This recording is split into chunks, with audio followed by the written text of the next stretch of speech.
Las rutas del patrimonio, organizadas por Castellum, en esta ocasión pasan por uno de los castros más desconocidos de la provincia de Ávila, Los Castillejos, situado en el término municipal de Sanchoreja.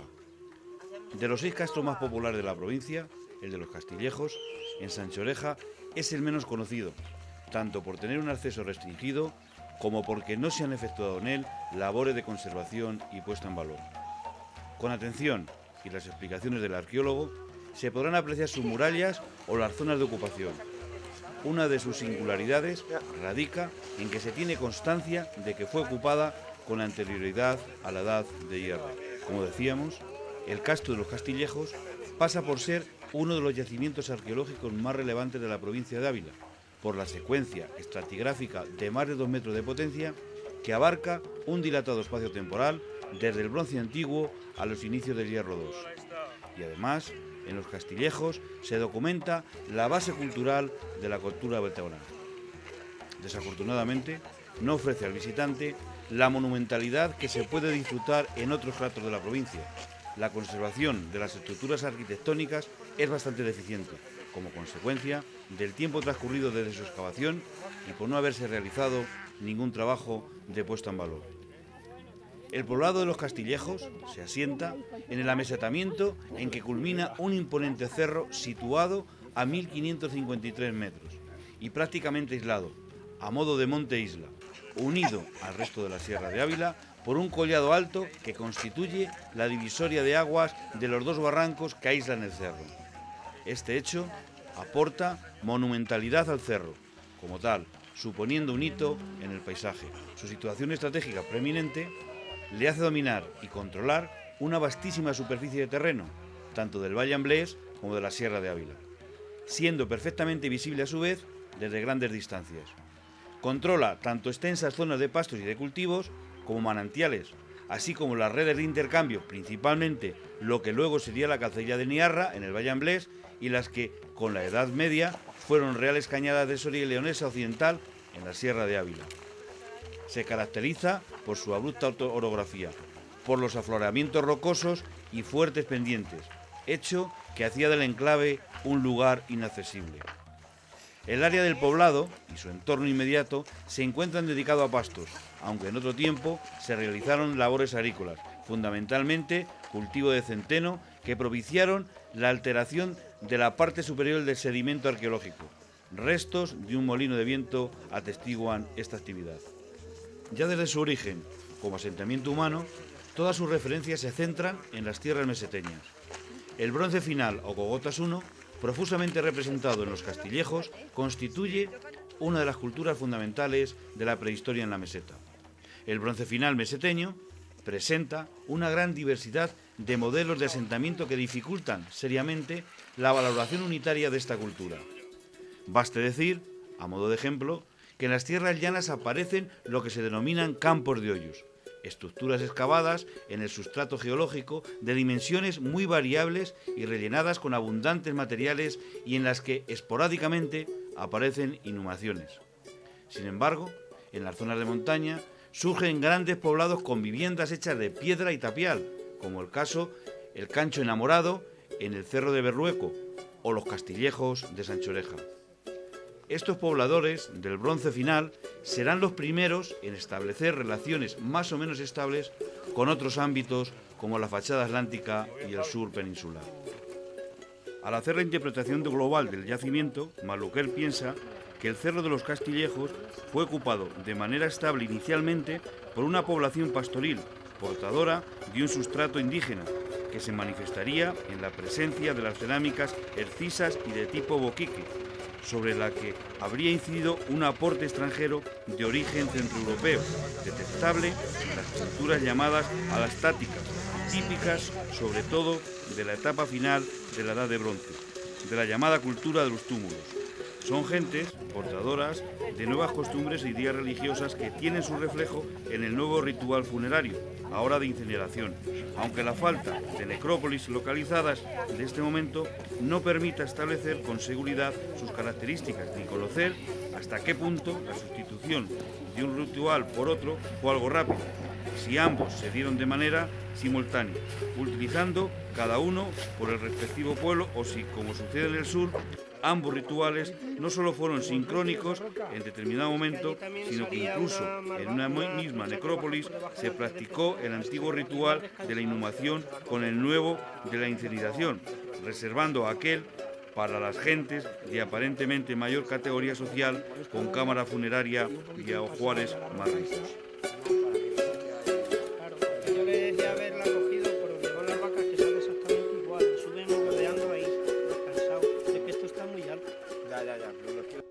Vamos a ver, decíamos, los castillejos lo va a descubrir don Claudio Sánchez Albornoz allá en el año 30. Él se lo va a comunicar a Cabré, que está en las cogotas, recordad, excavando. Cabré va a venir, le gusta, y él es el que va a dirigir las excavaciones entre el 31 y el 36 hasta el golpe de Estado. Con el golpe de Estado se deja de excavar, pero no las va a dirigir directamente, sino que va a ser Navascués y Camps quienes caben. Repito, las excavaciones se interrumpen con el golpe de Estado y se va a reanudar la investigación ya en los años 80. Javier González Tablas desde la Universidad de Salamanca, que es cuando se vuelve a excavar y bueno, y es lo que va a dar forma a un yacimiento que ahora cuando subamos le tenemos que ver con la vista muy grande. O sea, no estamos pensando en cuando hemos ido ni a las cogotas, ni a la mesa de Miranda, ni a Chamartín. ¿Por qué? Porque aquí las estructuras hay que verlas más ampliamente, con vista más de arqueólogo si queréis, ¿de acuerdo? Es decir, aquí la monumentalidad de las estructuras que encontramos en los otros castros betones no las vamos a ver. El que venga pensando en ver grandes murallas y demás, que lo olvide. En cualquier caso, por contra, este yacimiento posiblemente sea el más importante de la provincia de Ávila. ¿Por qué? Porque tiene una secuencia estratigráfica, es decir, una potencia de sedimentos, de ocupación que va desde el bronce antiguo, me estoy yendo al 1900 antes de Jesucristo, hasta aproximadamente el 400-450 antes de Jesucristo. Es decir, justo hasta la fundación de los castros betones. Es decir, cuando se fundan las cogotas, se funda la mesa de Chamartín, este lugar se abandona. Por tanto, este sitio es el origen del mundo betón, pero no es betón en sí.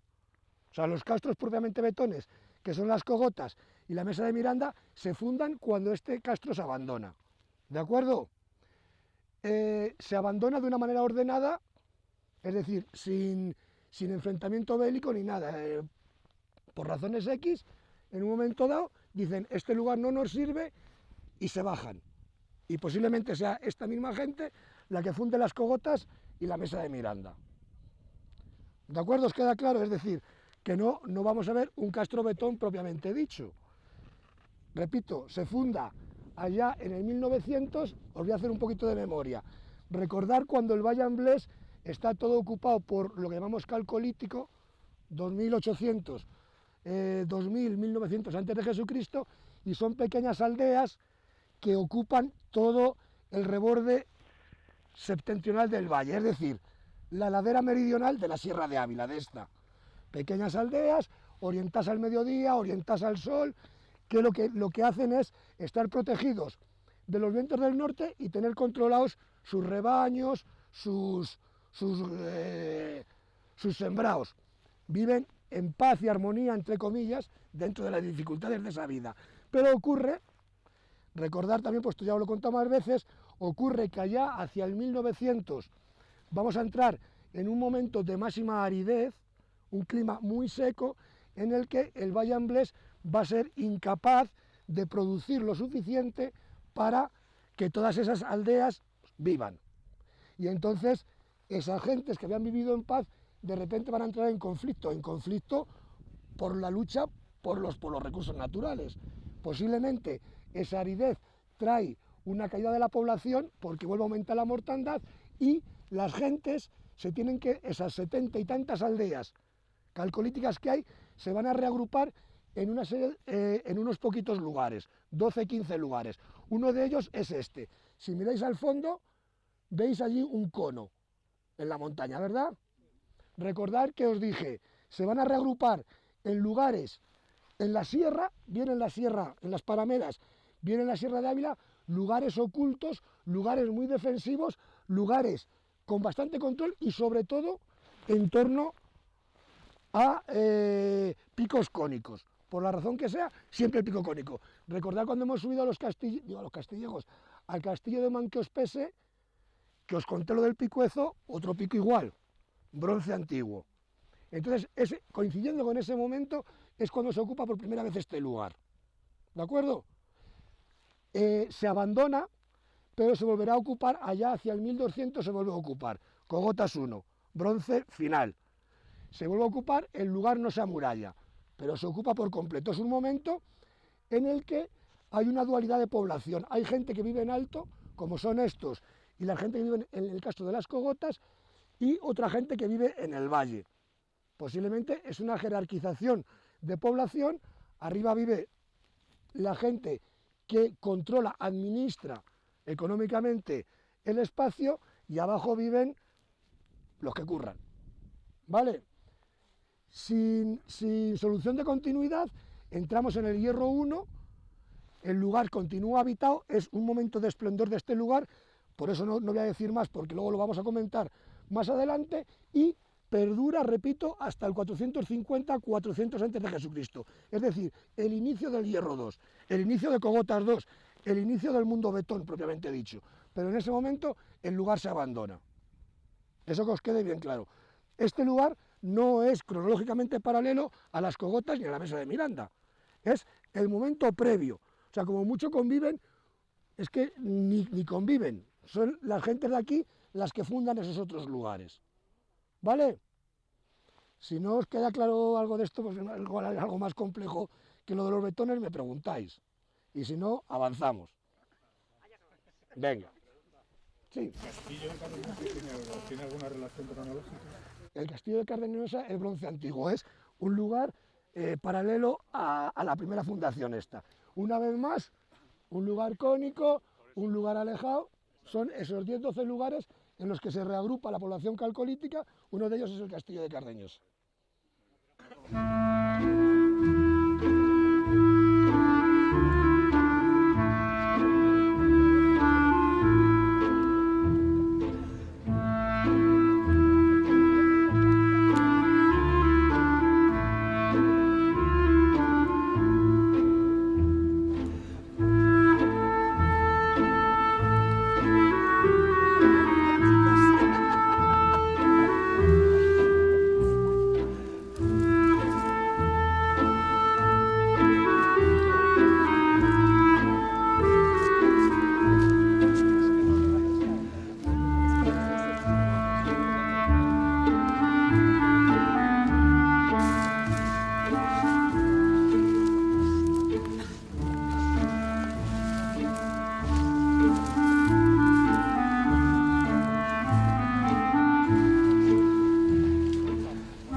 San Morales y no...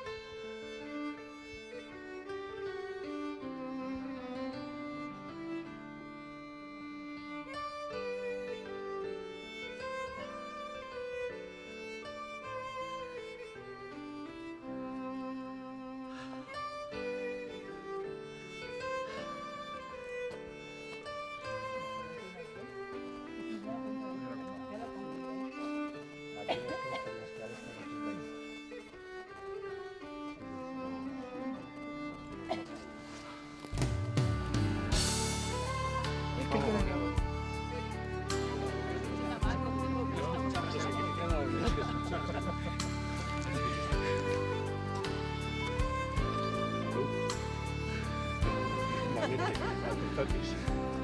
No sé. Pues ahora, como digo.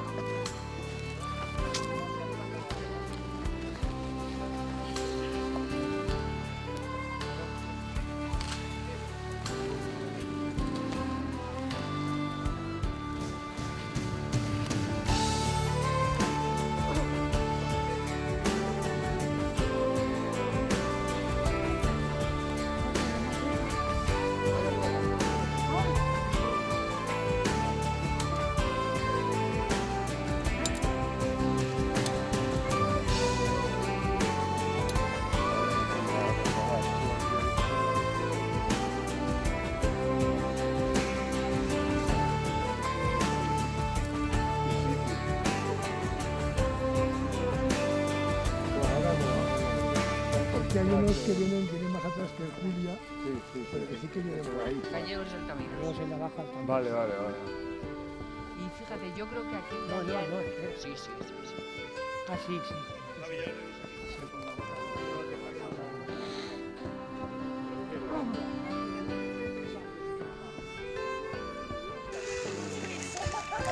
Sí,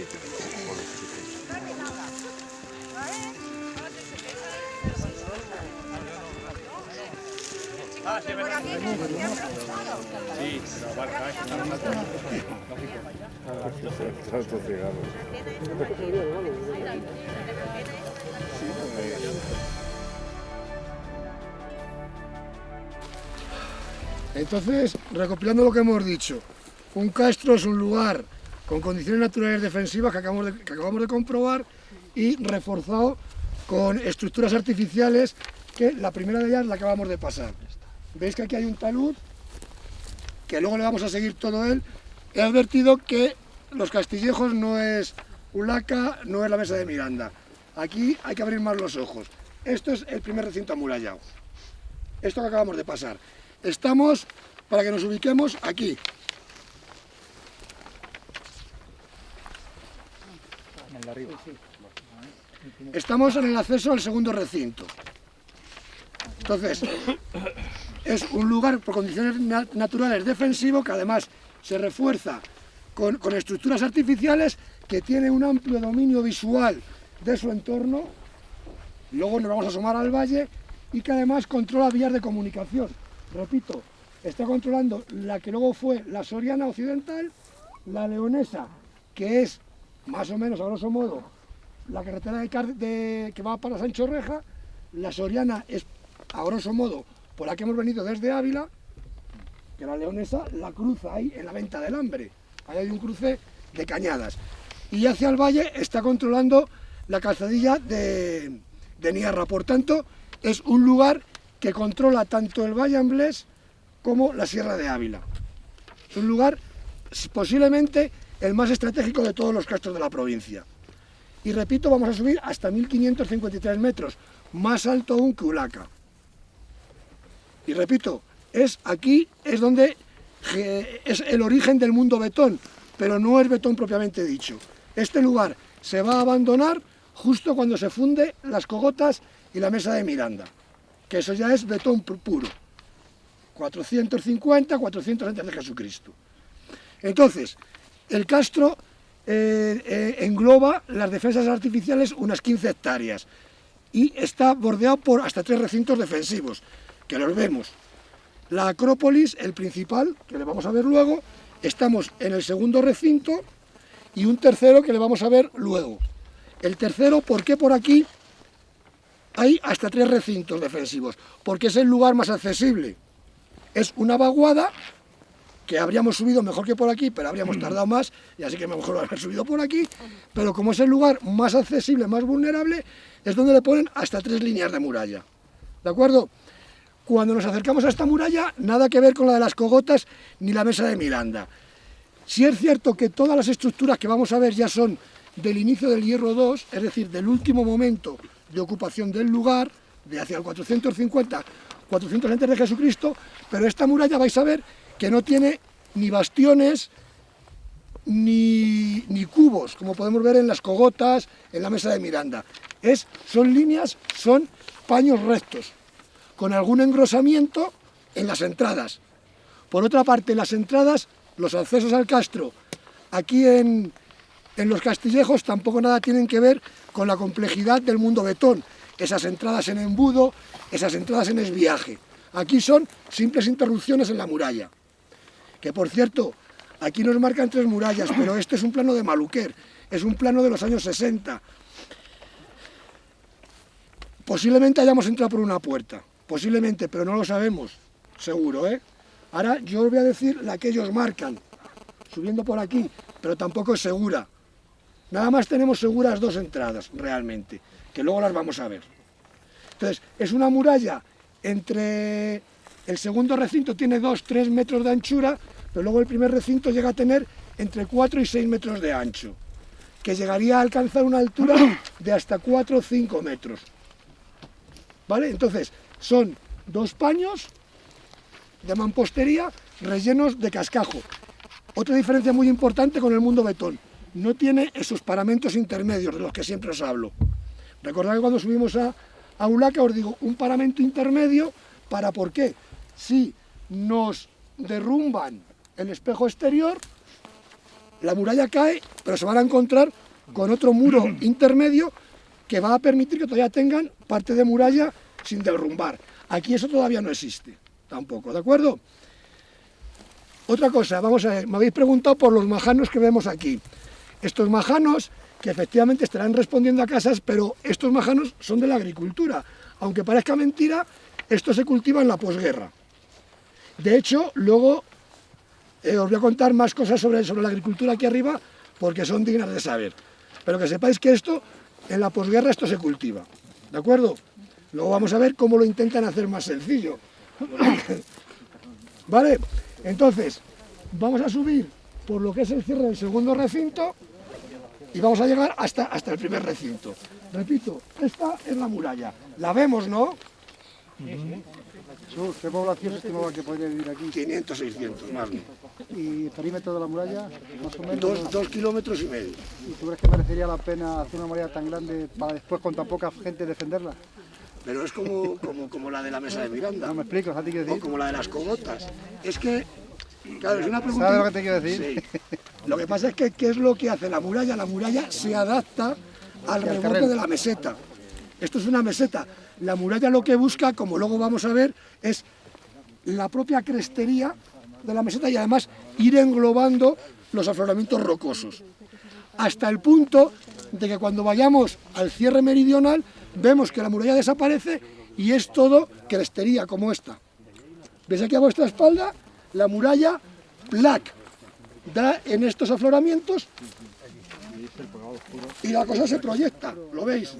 Pero sin muralla. Y los cierres continúan. Es decir, estos afloramientos sirven de muralla por completo. Y no como en otros sitios, que os por ejemplo en las Cogotas y en Ulaca, que vemos que engloba el afloramiento, pero la muralla la podemos continuar incluso por los afloramientos. Aquí no, se interrumpe por completo y el propio afloramiento sirve de muralla.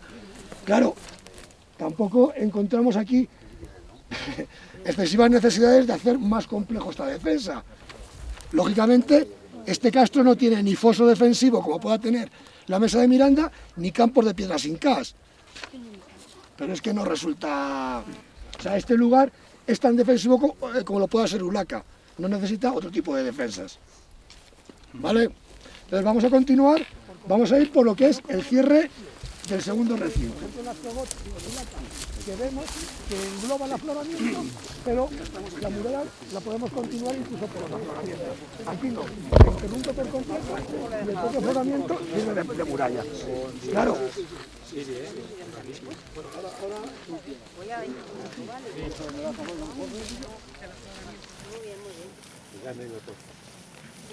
te funciona, ya ni lo...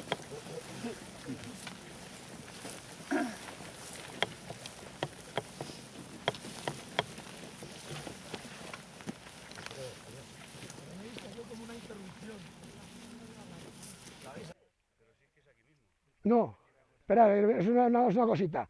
Digo que excepto en el bronce antiguo, que nada más ocupan un espacio de unos 2000 metros cuadrados, luego os digo dónde, durante el bronce final, Cogotas 1, Hierro 1, Osoto e inicios de Hierro 2, va a estar ocupado toda la extensión que vamos a ver, que son 15 hectáreas fortificadas y unas 10 hectáreas fuera del recinto, que no voy a adelantar lo que hay fuera de los recintos fortificados. Eso sí, todas las estructuras que vemos son ya del siglo V, o sea, del último momento, del inicio del hierro II. Durante bronce final y hierro I no hay muralla. Durante el bronce antiguo sí hay muralla, pero es un trocito muy pequeño, que ahora mismo en superficie no se ve, lo vemos en excavación nada más. ¿De acuerdo?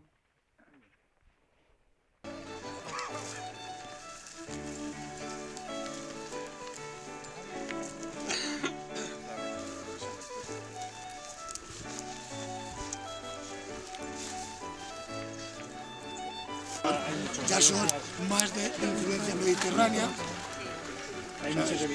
pero estos y Ulaca no se conocen. Se conocen al cerro, que se ve el cerro. Sí, pero que no.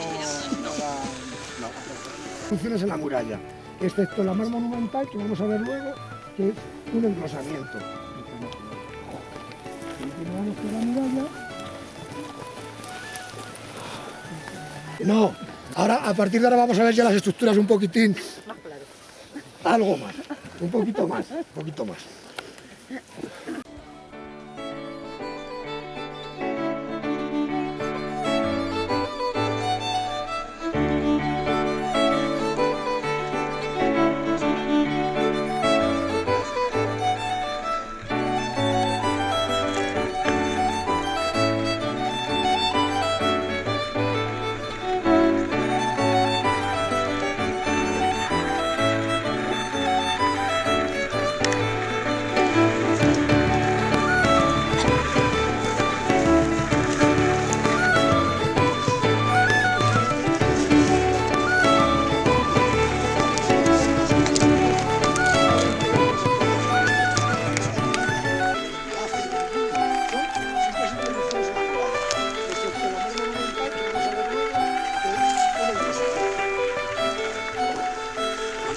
La muralla.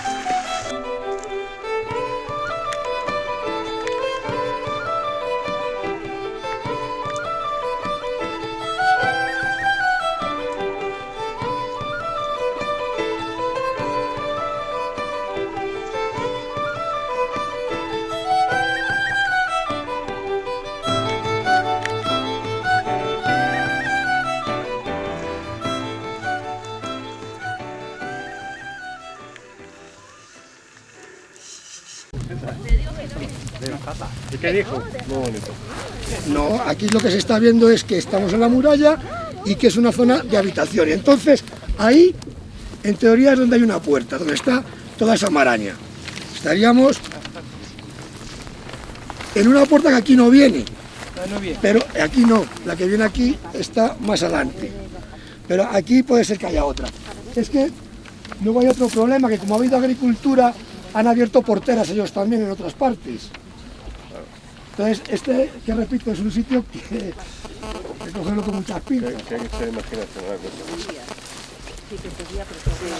Claro, podría ser.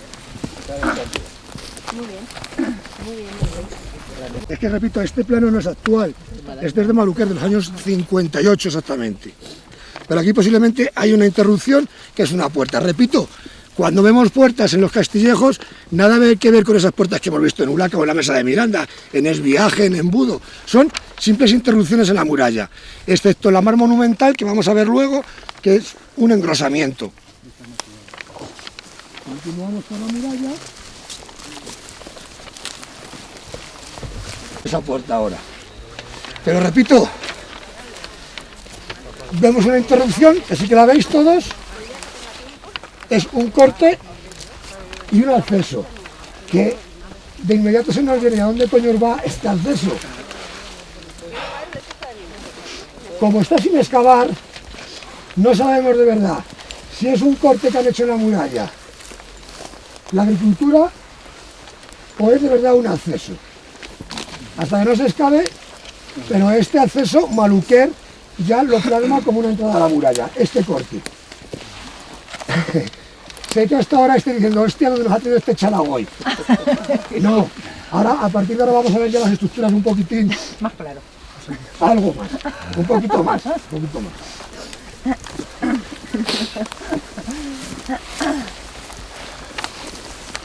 No le veo. Es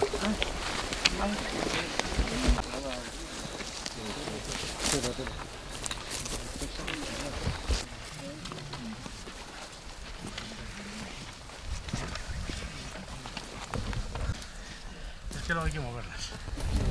Y hemos entrado en el primer recinto. Aquí ya vemos, veis en la muralla, ya veis aquí cómo cierra, que si cogéis el pelo lo veis estupendamente también. Veis cómo cierra lo que es el primer recinto, que ya es una muralla mucho más poderosa. De hecho, aquí la muralla, algún sondeo que se ha hecho, llega a tener 4 y 6 metros de ancha. Aquí hay, quien quiere ver ahí también una puerta, por donde habéis subido todos, pero yo personalmente creo que es de agricultura, porque Maluquer esa puerta no la ve, y Maluquer esto se lo conocía bastante bien en un momento en el que esto estaba algo mejor que ahora. Muy característico de esta muralla es, si os dais cuenta, hay un gran talud y es plana, y hace aquí un giro como muy extraño, que hay quien lo quiere ver porque hay un acceso, o lo queremos ver otros, ¿por qué? Porque la muralla aquí lo que va haciendo es siguiendo la propia crestería, de tal forma que cuando se ha excavado lo que vemos es que hay un talud, o sea, un paño exterior, pero hacia el interior no hay paño, excepto unas hiladitas aquí al interior. ¿Por qué? Porque lo que hacen es, de alguna manera, encofrar el propio talud natural. No sé si me explico. Es decir, la muralla, el terreno hace esto. Pues la muralla lo que hace también es eso. Hacia el exterior tendría 4 o 5 metros de altura, de tal forma que hacia el interior igual nada más tenía 1 o 2. Lo veis bien aquí, ¿no? Que hace... Lo veis en todo ello. ¿Veis por dónde sigue la muralla?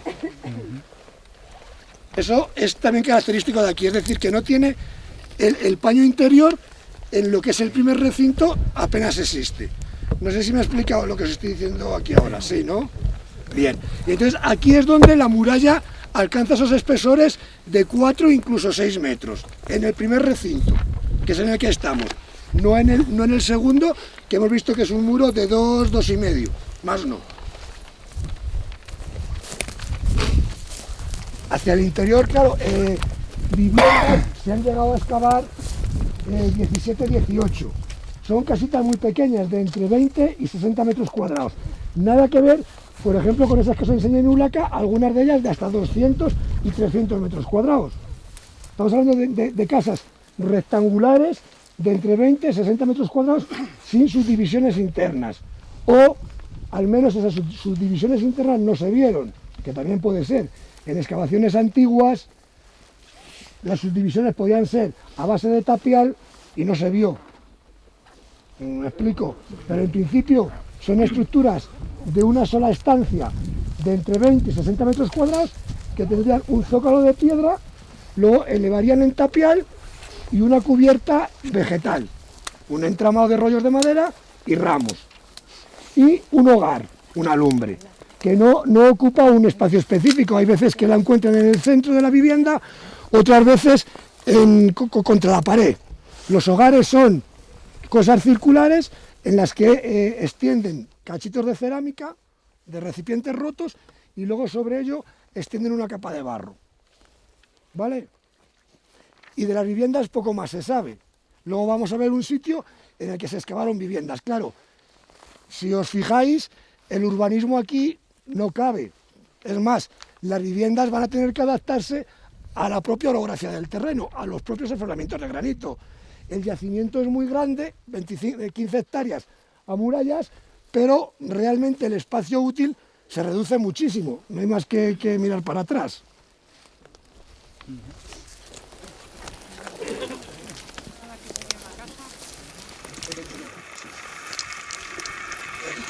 Pero aquí también vemos que está muy reagrupado porque son bastantes. Pero la casa está debajo.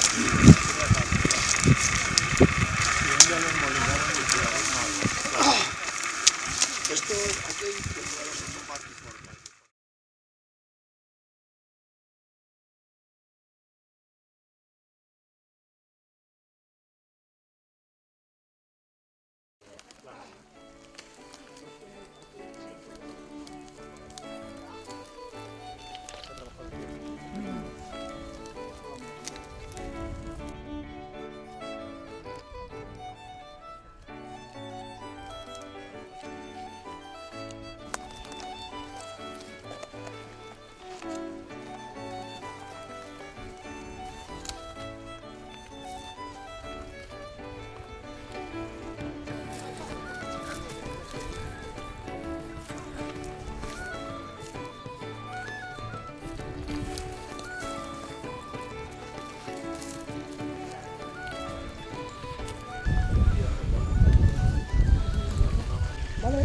decía, ¿lo veis al fondo?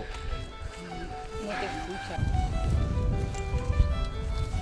Todo parecen piedras como las que nos Es que aquí hay muchos alteres en teoría. Porque es la excavación de los años 30, ¿vale? Sí, aquello se dice así.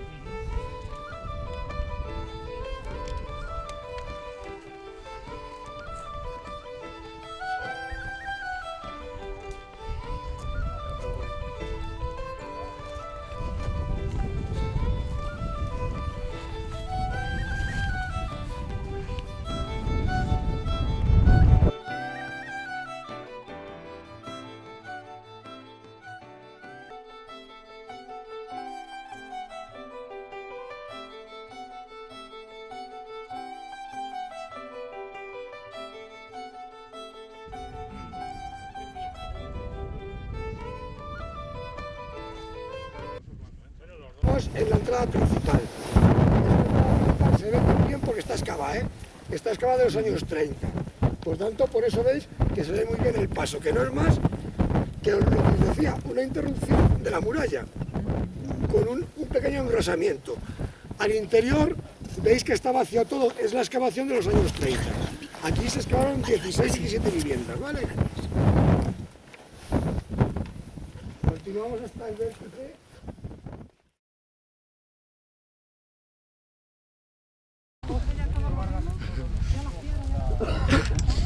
Vale.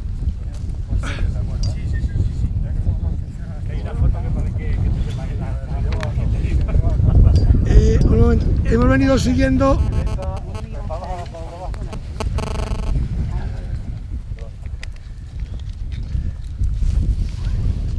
Hemos venido siguiendo el cierre del primer recinto y estamos en la entrada principal. Esta entrada principal se ve tan bien porque está excavada, ¿eh? Está excavada de los años 30. Por tanto, por eso veis que se ve muy bien el paso, que no es más que lo que os decía, una interrupción de la muralla. Y nos vamos a ir al área con un pequeño engrosamiento. Al interior veis que está vacío todo, es la excavación de los años 30. Aquí se excavaron 16. Vamos a entrar. Hay que ir en silencio ahora. Continuamos hasta el... No. A los que hablen les sacrificamos. Vamos a salir de la muralla y por tanto entramos en el lugar de las ánimas. Sí. Que cachondeo. Pero la verdad, Quien tenga hecho €1. la muralla nos está protegiendo ahora mismo de ese lugar ritual. Pero en cuanto salgamos ya no estamos protegidos, ¿de acuerdo?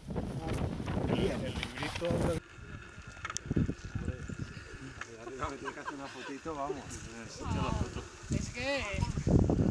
Eso es un día. Desde aquí, que esto no lo has hecho nunca.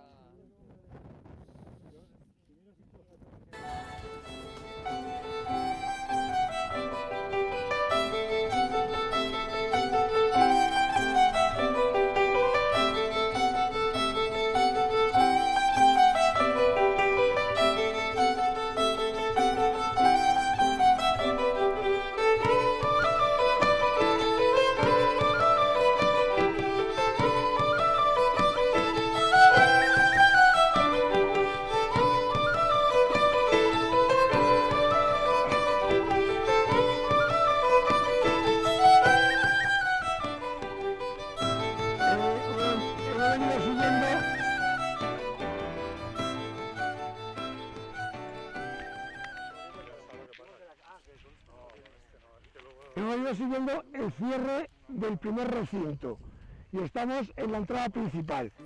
Esta entrada principal se ve tan bien porque está excavada, ¿eh? Está excavada de los años 30. Por tanto, por eso veis que se ve muy bien el paso, que no es más que lo que os decía, una interrupción de la muralla, con un pequeño engrosamiento. Al interior veis que está vacío todo, es la excavación de los años 30. Aquí se excavaron 16 y 17 viviendas, ¿vale?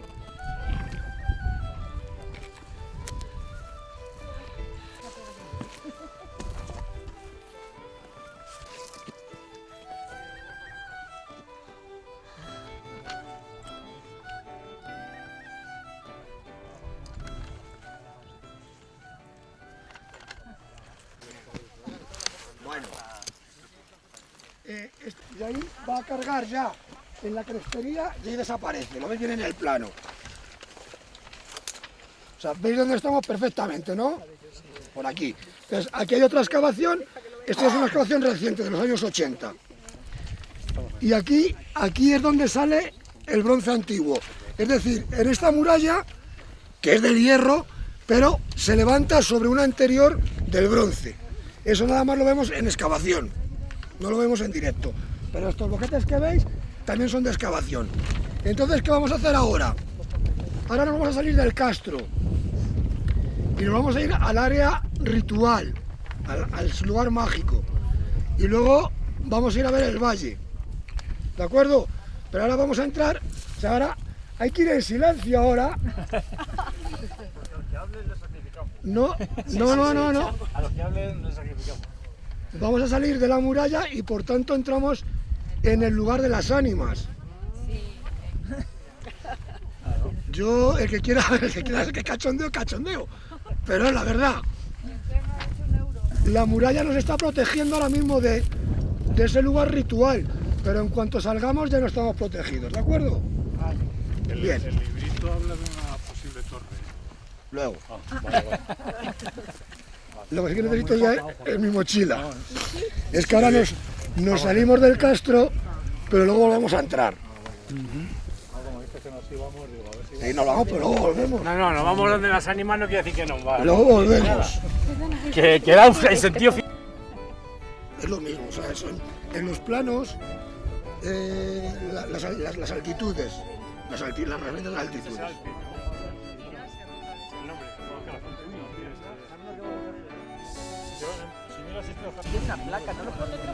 No, hay por Instituto Geográfico Nacional y que destruirlo está penado. ¿Eh? Que tienes porteadores de mochila. Cállate, que se da cuenta cuando yo estaba arriba y se me ha dejado la mochila abajo.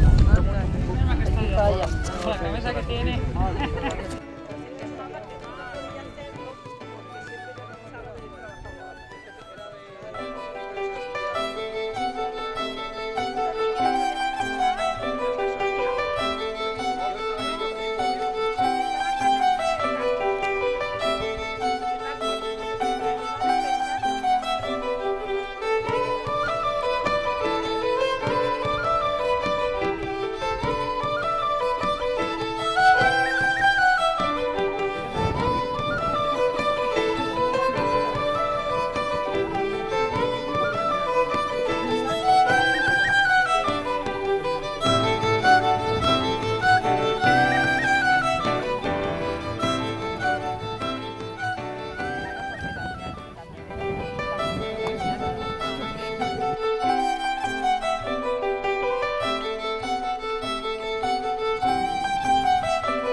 Las estructuras, aunque se van viendo mal, sí que las vais viendo, ¿no?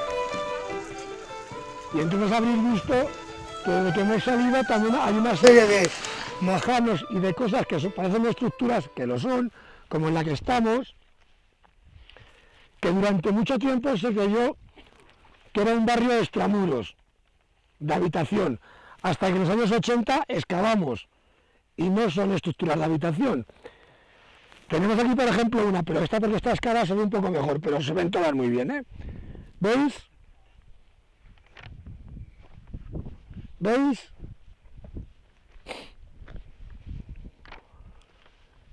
¿Veis? Cierra, ¿lo veis? ¿Veis todo esto? Esto lo cubría. Os paso un dibujo para que os hagáis una mejor idea de cómo sería.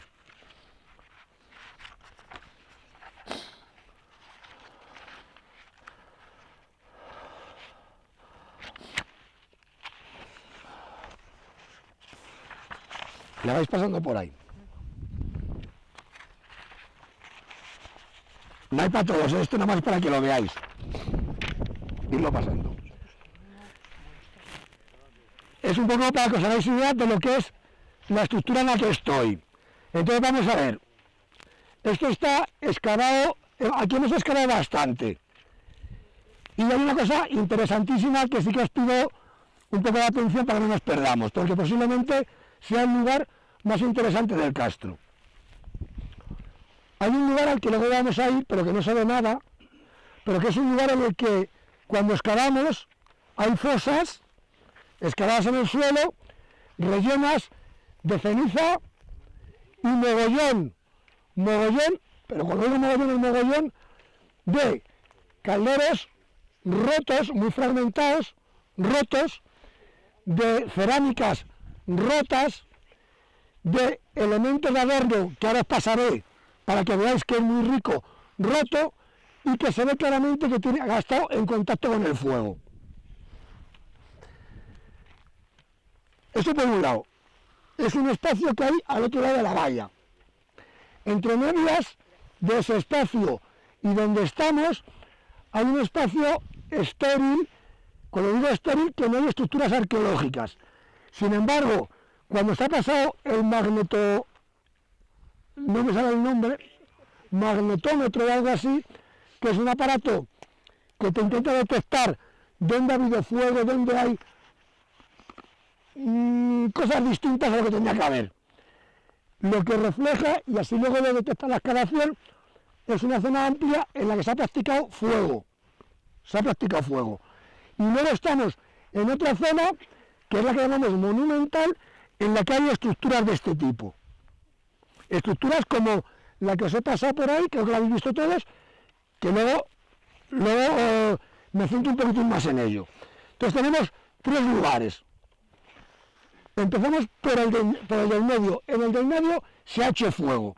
Eso está claro, mucho fuego. Donde excavamos fosas, que son agujeros en el suelo, muchos agujeros en el suelo, llenitos de cerámica y de esos elementos rotos. Elementos ofrendas, no hay que tratarlo como ofrendas, pero siempre rotas voluntariamente. Y cuando se analiza esa tierra, tiene un mogollón de fósforo. Es decir, porque posiblemente el fuego ha quemado músculos. Yo hasta ahora no he dicho si de humanos o de animales, pero ha quemado carne. Aunque también es importante que sepáis que en esas fosas no hay ni un jodido hueso, o sea, no hay huesos.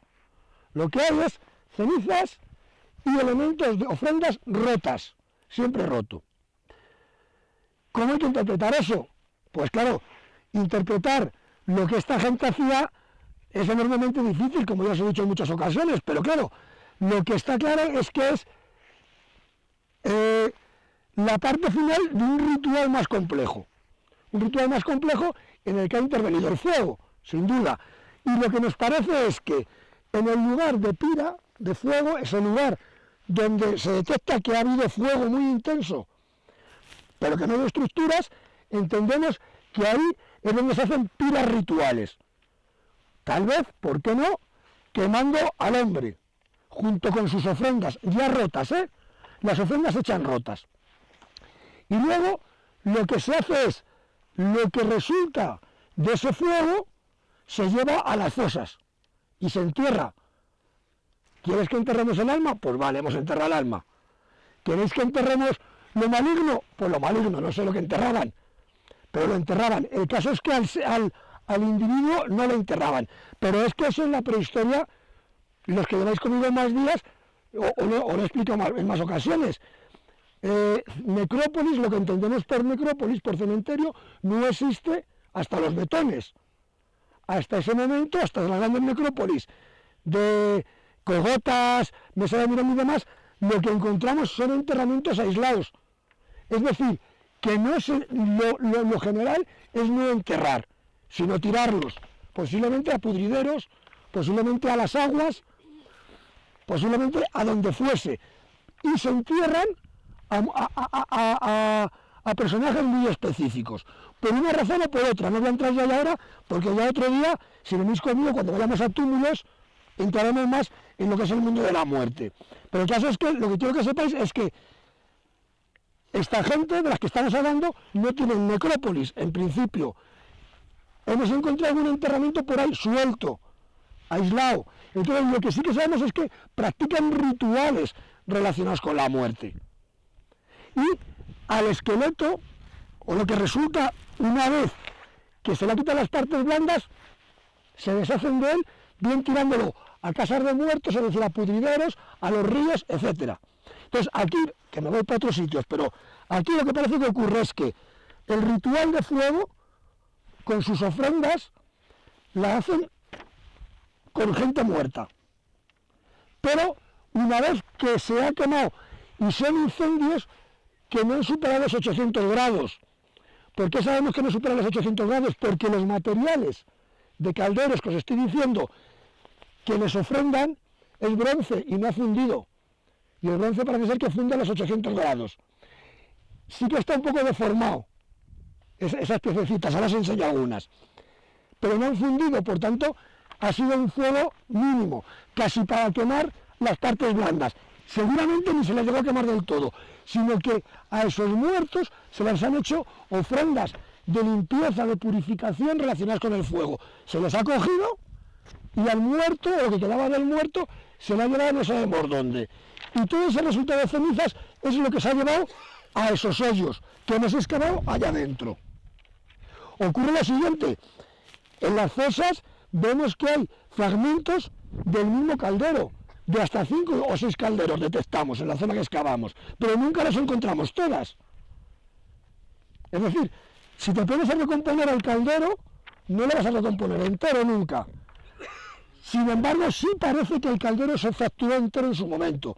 ¿Qué ocurre? Que cuando recogen para enterrar, se dejan entre medias lo que fuese. ¿De acuerdo? Los recipientes cerámicos que hay en el interior, siempre rotos, sí que forman parte del mismo cacharro, pero nunca el cacharro está entero tampoco. Es decir, echaron unas partes y otras partes no. Entonces tenemos una zona de pira, donde se hacían esos rituales con muertos y fuego, donde enterraban las cenizas, y luego tenemos las zonas monumentales, donde enterraban las cenizas, ya no, en superficie no se detecta nada. Nosotros lo vimos porque al arar, claro, hay elementos en superficie, y dijimos, aquí hay algo, excavamos y lo que había las fosas. Pero luego nos venimos aquí y vemos que son monumentos, son túmulos en los que, como veis en el dibujo que os he pasado, una parte está en piedra y otra parte en la que yo estoy libre. Y aquí habría una fosa, la fosa que veis ahí, que veis como hay como un círculo. ¿Qué es lo que hicieron? Aquí abrieron un agujero y abajo del todo hicieron fuego, una pira ritual, en la que se encuentran algunos elementos de ofrendas también rotos, siempre roto todo. Sobre eso hay un suelo de ladrillos, son adobes, pero al haberse cocido se convierte en ladrillo. Y sobre ellos más ofrendas, un cuchillo, un vaso, una punta de lanza, si mal no recuerdo, también todo roto, siempre roto. Y luego todo ello sellado con una capa de barro bien apisonado. Y todo el espacio lo que se detecta es que previamente a construir esto se purifica con fuego. Se detecta como fuego. Es decir, estamos en otro lugar ritual, pero que si ya estamos despistados con lo que ocurría desde la zona de pira a la zona de fosas, sabemos lo que ocurrió, pero no qué sentido real tenía con lo que ocurría aquí, ya ni os cuento. Pero que lo sepáis, hay aquí una zona como de 5 o 6 hectáreas dedicada a rituales, exclusivamente. Rituales que conocemos el ritual, pero desconocemos el significado real. ¿En qué momento estamos? Hemos dicho que el castro tiene bronce final, bronce antiguo, bronce final, hierro 1 e inicio de hierro 2. Esto estamos en el hierro 1, es decir, entre el siglo 8 y el siglo hasta el 450 antes de Jesucristo. Incluso lo continuarían haciendo los últimos habitantes, los del inicio del hierro 2, es decir, hasta el 400. La última ocupación, la del hierro, son los que hacen este tipo de ritual. Y lo importantísimo es que, ahora estas son unas fotocopias, las ofrendas son elementos muy ricos. Posiblemente este sea el yacimiento más rico de Ávila. Lo que pasa es que está todo fragmentado, nos lo encontramos todo fragmentado, pero es igual, y es que son elementos que o bien son réplicas, es decir, ellos copian elementos o incluso son importados, ¿de dónde? De la zona de Tartesos, es decir, la zona del Guadiana o Guadalquivir, y de la zona levantina, de la zona fenicia, de la zona ya ibera. Entonces, aquí encontramos, por ejemplo, cerámicas a torno, en un momento en el que la meseta no se conoce el torno. El torno en la meseta lo van a meter los betones, pero ya en el 300 o para allá, antes de Jesucristo. Y aquí estamos en el 750, incluso en el 800. Y hay cerámicas a torno, pintadas. Pero esas cerámicas a torno pintadas son importaciones de lo que es ya el origen del mundo ibero, que se está desarrollando por el Mediterráneo. Encontramos caras atóricas, una diosa egipcia que pinta aquí. Son imitaciones de piezas que traen del mundo fenicio, del Mediterráneo. Encontramos imitaciones de hojas de loto. Encontramos una serie de elementos orientalizantes completamente, muy ricos, en bronce siempre, hablo en bronce, pero que son piezas que, vamos, con nuestra tierra nada tienen que ver. Y este es el lugar de la provincia en el que se constata con rotundidad que el comercio con el sur de la península y con el levante fluye a tope, por lo que es la Vía de la Plata, la que luego fue Vía de la Plata. Es aquí donde están toda una serie de elementos súper ricos. Repito, una cabeza atórica que pinta aquí. ¿Vale? Entonces, todos esos elementos que son muy ricos, porque los calderos son calderos de bronce con remaches. Otra cosa que sale son braseros, lo llamamos braseros porque se parecen a braseros. Son braseros y las asas son manos. En lugar de asas al uso, son manos. Tienen apliques de rosetas, o sea, todo una cosa muy rica, muy orientalizante, pero que lo han roto a conciencia para ofrecérselo a alguien. Roto. Tal vez la rotura entre la vida y la muerte, lo que vosotros queráis. Pero, o sea, que son elementos muy ricos. Ya paso por aquí algunas. Bueno, por ejemplo, sin ir más lejos, un grifo, una villa con un grifo. O sea, que pinta un grifo aquí. La típica imagen mitológica, la cabeza de águila, el cuerpo de león. Aquí. O sea, son piezas de estas, pasarlas por ahí.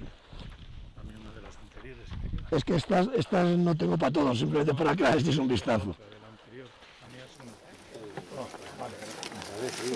Eso para que las veáis, no tengo para todos. Pasar por ahí. Sí, eso es para que os imaginéis cómo era esto. O sea, es riqueza pura y dura, pero pura y dura. Pero sí, y no tiene nada que ver. Es que os he dicho, o sea, que este castro hay que verle con los ojos muy grandes, pero posiblemente sea el yacimiento más importante de Ávila, por material y por toda la secuencia estratigráfica que tiene. ¿Y desde cuándo está dejado? De años que estuvo ahorita, bueno, cientos de miles. Sí, estoy hablando, ese material que veis de bronce, siglo VIII, siglo VII, siglo VI, siglo V antes de Jesucristo. Importaciones de la zona de Tartesos, de la zona ibera de Levante, que ellos importan y después hacen imitaciones también propias. O sea, porque aquí está atestiguada la metalurgia, vaya.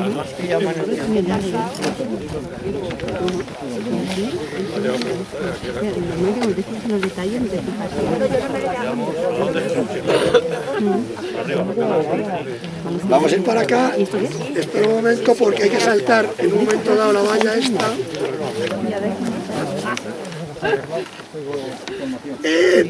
Yo luego, de la gente que tengo el correo electrónico, yo se lo mando todo por correo electrónico. Hay gente que no tengo su correo electrónico, o sea, pero luego os mando información y artículos sobre el lugar. O sea que esas hojas son para que las veáis un poco, luego yo lo mando. Mandaremos el documento, con todas las ilustraciones en el documento, ¿no? Habrá que ilustrarlo todo. ¿Queréis preguntarme algo de este sitio tan mágico? Que igual es un lugar muy complejo, pero súper interesante. Claro, aquí antaño se cebaron los del pipí, o sea, los de los detectores se cebaron, claro. Una vasija de esas que hay de enterramiento guardan relación con el castro de No, es que olvidaron la relación de este sitio con otros castros. Me refiero a las cerámicas, ¿no son cerámicas algunas? Sí. Veis que hay cerámica a peine, que llamamos. Ese es el inicio del hierro 2, efectivamente. Eso lo encontramos en las cogotas y en la mesa de Miranda, al principio de esa ocupación. Pero claro, hay un momento, ese momento entre el 450 y 400, que tienen lo mismo. El raso también. Lo que pasa es que el raso también, pero el raso ya es como Ulaca, es más moderno. ¿Algunos de esos materiales están expuestos en el Museo de Ávila, en otro museo? En el Museo de Ávila habrá algo, imagino. Yo es que hace mucho que no entro, pero sí, imagino que sí, claro. Es que en el Museo de Ávila va muy lento todo. Entonces van cambiando las vitrinas, pero de manera muy lenta. Fíjate que dices, hace mucho que no entro, es que no te dejan entrar.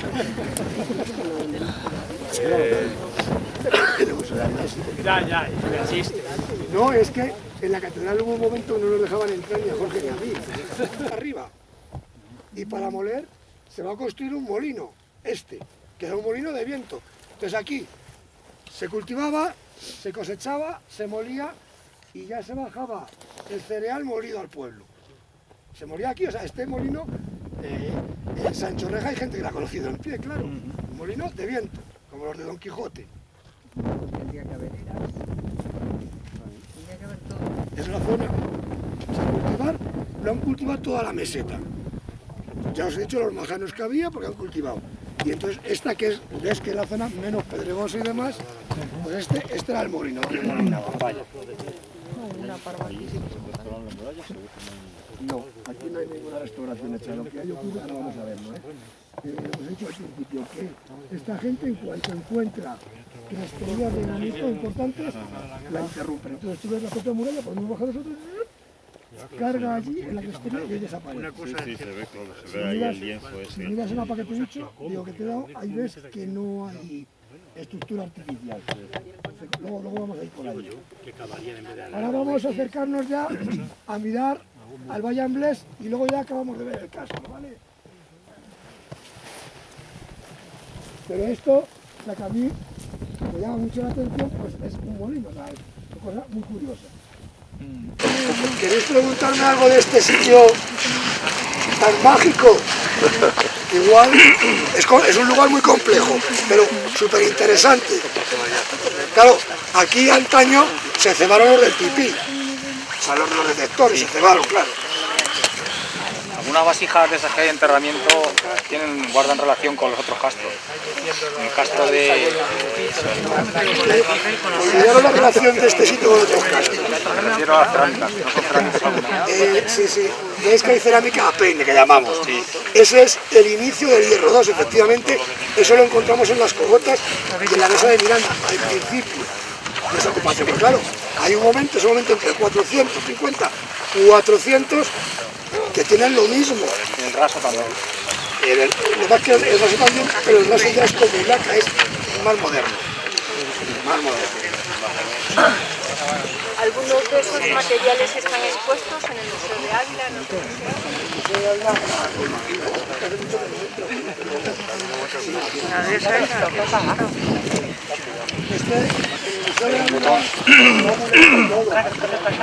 luego todo esto lo tendré en el email.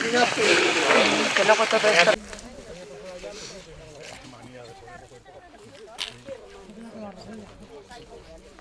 Mío, chicos, voy a la piedra.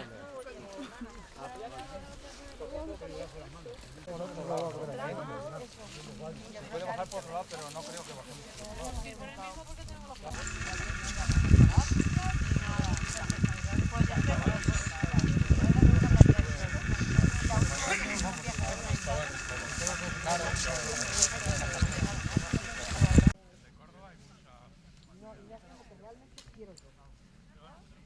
Nos encontramos con esta estructura.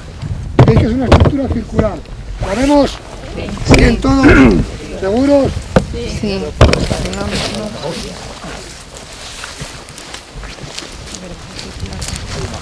¿Qué es? Esto es un molino de viento. Un molino de viento. ¿Y qué hace aquí un molino de viento? Os he dicho que en la posguerra se cultiva. Y entonces, para evitar el esfuerzo, se va a moler arriba. Y para moler, se va a construir un molino, que era un molino de viento.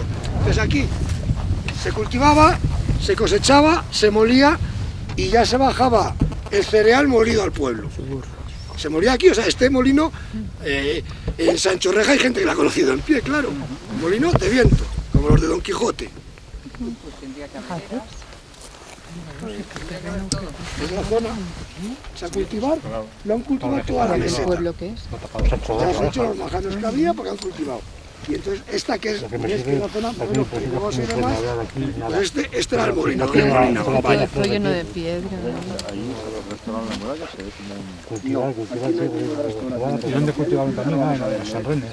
Lo que os he dicho al principio, que Estamos esta gente en cuanto encuentra pesquerías de sí, granito importante, en la época de la guerra, pues también lo aprovechan para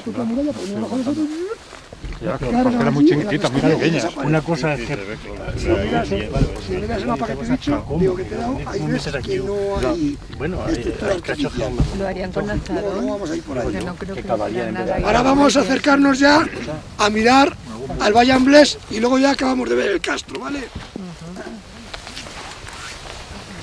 Pero esto, o sea que a mí me llama mucho la atención, pues es un molino, o sea, es una cosa muy curiosa. A lo mejor que pegaba buen chorro de aire. ¿No? Y que claro, Claro que tenían que racionalizar la explotación aquí arriba, por lógico. Y para lo de aquí, no creo que va a subir el grano aquí a molerlo, que a lo mejor se puede... No. No. Vamos, digo yo que no. ¿De cuántos años estamos hablando? Estamos hablando de la posguerra, ¿eh? De la posguerra. En los años 20 también se cultiva, parece ser, pero en la posguerra sobre todo. Si no tiene sentido subir el grano aquí, ¿verdad?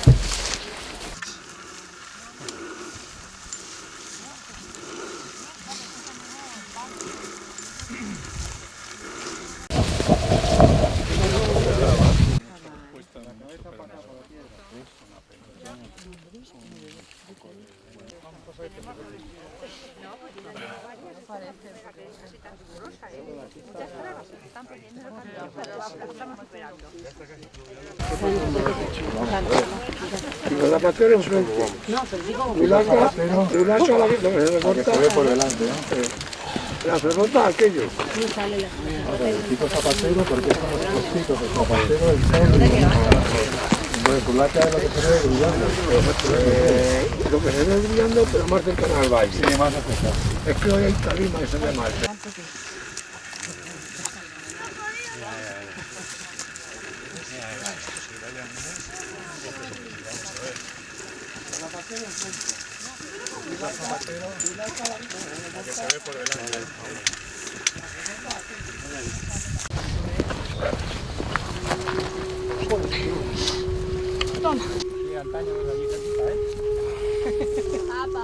Ven, hija, ven aquí. Vamos. Es más bonito, ¿no? ¿Hay más luz? ¿Te hago una? Déjalo, oílo. Sí, los hielos.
hemos extraído. O sea, yo excavé en Navasangil, eso está paralizado ahora, pero es que no procede continuar excavando porque es que hay una cantidad de material ingente todavía sin estudiar.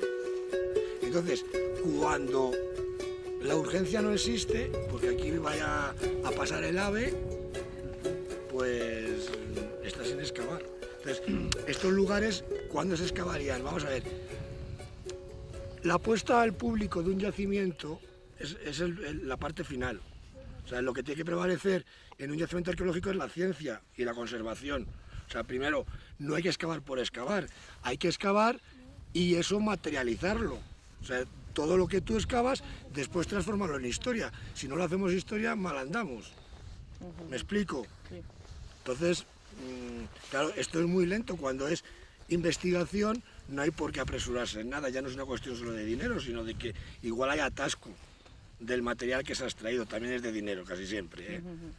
Pero ya te digo, o sea, es que la mayoría de arqueología que se hace, la que hacemos nosotros, los que trabajamos de arqueólogos por ahí, está directamente relacionada con la construcción, con la destrucción, vaya. Entonces hay que excavar. Entonces se hace pues con los medios que hay. Lo financia el constructor. Entonces la investigación llega hasta donde llega, que es también lo que la venía comentando.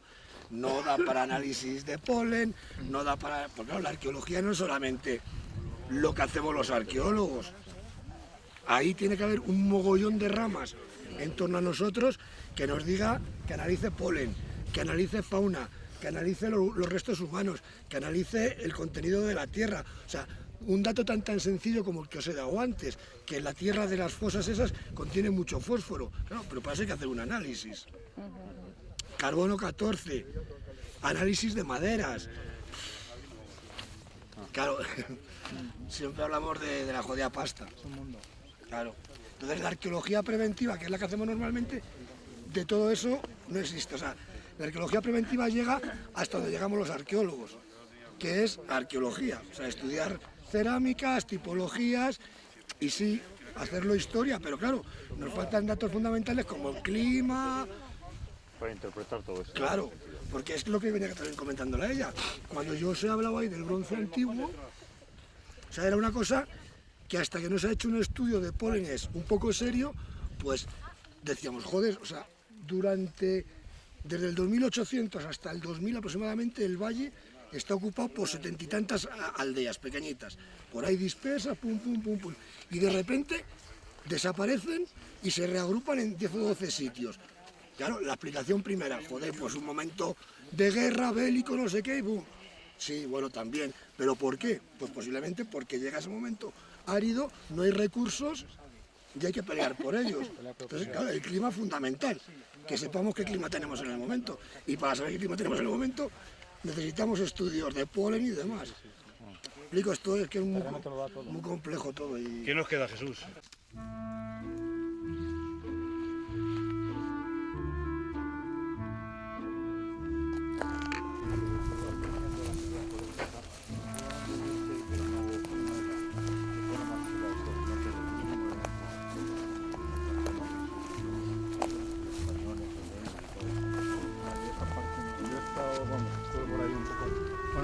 Llegamos hasta...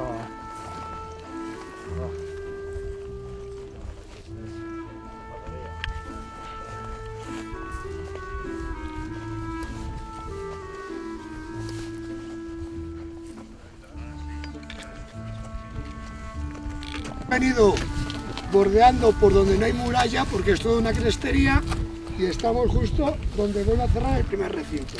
¿Veis que vuelve a aparecer la muralla? La seguís, ¿no? ¿Y veis ahí mismo que hay como una explanada? Sí. Bueno, pues eso es lo que llaman, que en el plano que os he dado, que viene como el torreón. Ahora nos acercamos hasta ello. Porque en teoría ahí hay otra puerta, pero no se ve. Creemos que la hay porque ahí sí que se ve que hay como un torreón. El único que se ve en toda la muralla del Castro.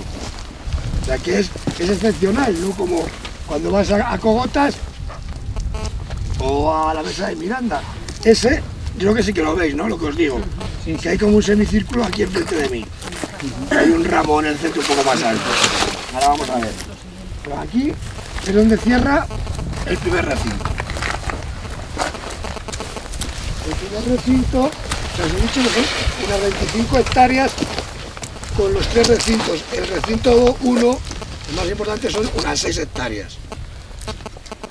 6 campos de fútbol, vale.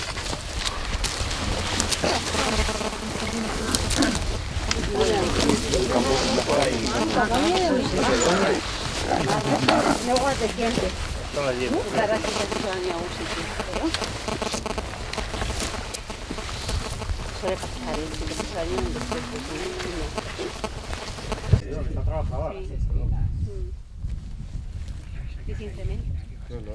Ya te digo, donde bajaban las herramientas, incluso pasaban las noches cuando no querían bajar agua. Estamos en el primer recinto, ¿vale? Hemos subido por ahí, ¿os acordáis? Que era el segundo recinto. Entonces, ¿dónde cierra? Vamos a ver. ¿Veis que ahí hace como un escalón? ¿Veis la encina? Sí. Ahí veis que hay como un escalón. Pues eso es. Ahí es uno de esos semicírculos que os pinto en... Que eran muros, ¿no? Claro, es este. Trabadilla, vamos. Es este. Y más abajo hay otro, pero no se ve nada. O sea, entonces, ese es el camino más flojo y por eso está más defendido. Pero yo creo que debemos de bajar por donde hemos subido porque es más recto. O sea, por aquí es más suave, si queréis, pero por ahí vamos en línea recta. Y esto es todo lo que tiene. Por otro sitio.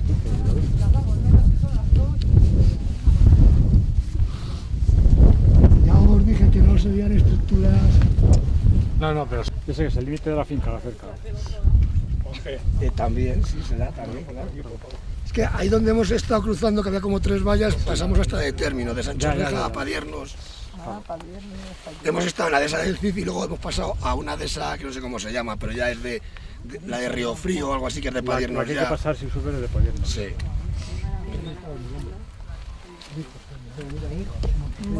¿Estás ahí? Ah, no, que voy a hacer una foto a esa piedra.